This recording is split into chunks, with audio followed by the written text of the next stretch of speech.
नमस्कार, मैं हूं शंकर यादव और आप देख रहे हैं द सच इंडिया। आज मैं आपको बिहार की पूरी अपडेट बताऊंगा दिन भर बिहार में क्या क्या हुआ।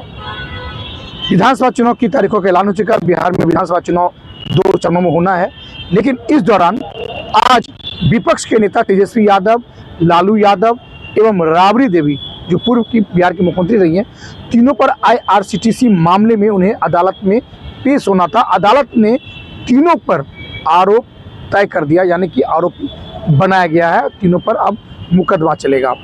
तेजस्वी यादव ने कहा है, काफ़ी उन्होंने भावुकता कहे या फिर एक एग्रेसिव होकर उन्होंने कहा है कि बीजेपी जब तक रहेगी, हमारी लड़ाई बीजेपी के साथ हमेशा रहेगी। लालू यादव ने कहा है, कोई बात नहीं, अगर हमारे पर आरोप हुआ है तो मुकदमा चलाया जाए और हम न्यायालय के समक्ष पेश होंगे और हमें पूरा विश्वास है कि न्यायालय में से हमें न्याय जरूर मिलेगी।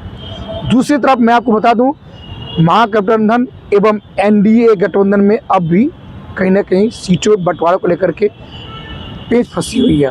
NDA में लगभग पूरी तरह से साफ कर दी गई थी। कल तक 101 पर JDU, 101 पर BJP एवं 29 सीटों पर लोक जनशक्ति पार्टी रामविलास यानी कि चिराग पासवान को दी गई थी 29 सीटें। साथ ही हम के जो हिंदुस्तानी आवाम मोर्चा जीतन राम मांझी की पार्टी है, उन्हें 6 पर मना लिया गया था। वो 15 सीटें की डिमांड कर रहे थे।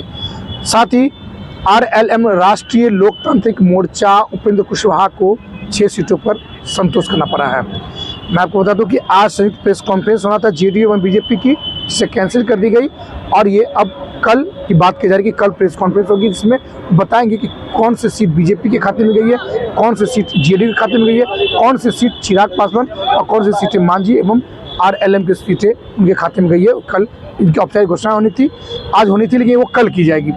दूसरी तरफ मैं आपको बता दूं, महागठबंधन से अब भी पेच फंसा हुआ लगातार तेजस्वी यादव आज दिन भर कोर्ट में रहे। कोर्ट की सुनवाई के बाद वो दिल्ली तलब की गई। दिल्ली में उनके राहुल गांधी से मुलाकात होने की बात कही जा रही है एवं कहा भी जा रहा है कि कांग्रेस के साथ जिस तरह की सीट शेयरिंग की बात की जाती है लगभग वो पूरी तरह से साफ हो चुका है। लेकिन हमारे पास अब तक ये खबर नहीं है कि कितने सीट पर कांग्रेस को मनाया गया है। ये भी हम आपको अपडेट देते रहेंगे।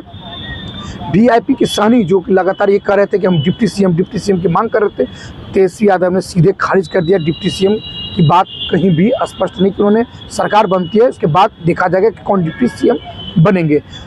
कांग्रेस की ओर से भी अब तक जो है तेजस्वी यादव को मुख्यमंत्री के लिए चेहरे पर अब तक उनकी तरफ से मुहर नहीं लगाई गई है।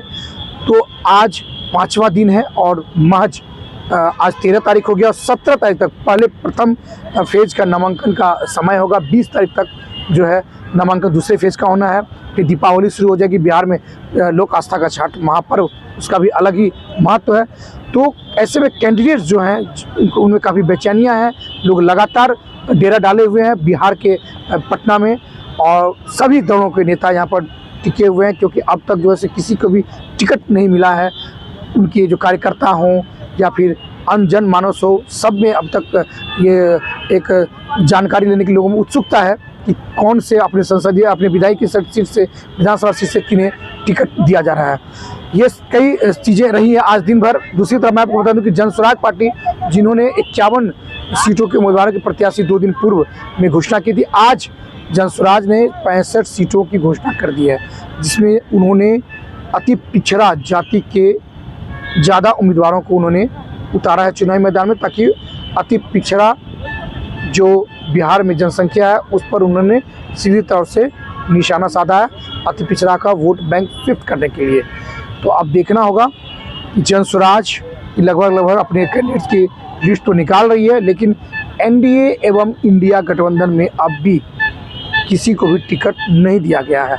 आखिरकार ये पेच क्यों फंसा है, किस लिए फंसा है, लगातार हम आपको अपडेट देते रहेंगे। हमारे साथ बने रहिए, हमारे चैनल के साथ बने रहिए। हमारे चैनल को सब्सक्राइब कीजिए और लाइक करना ना भूलें।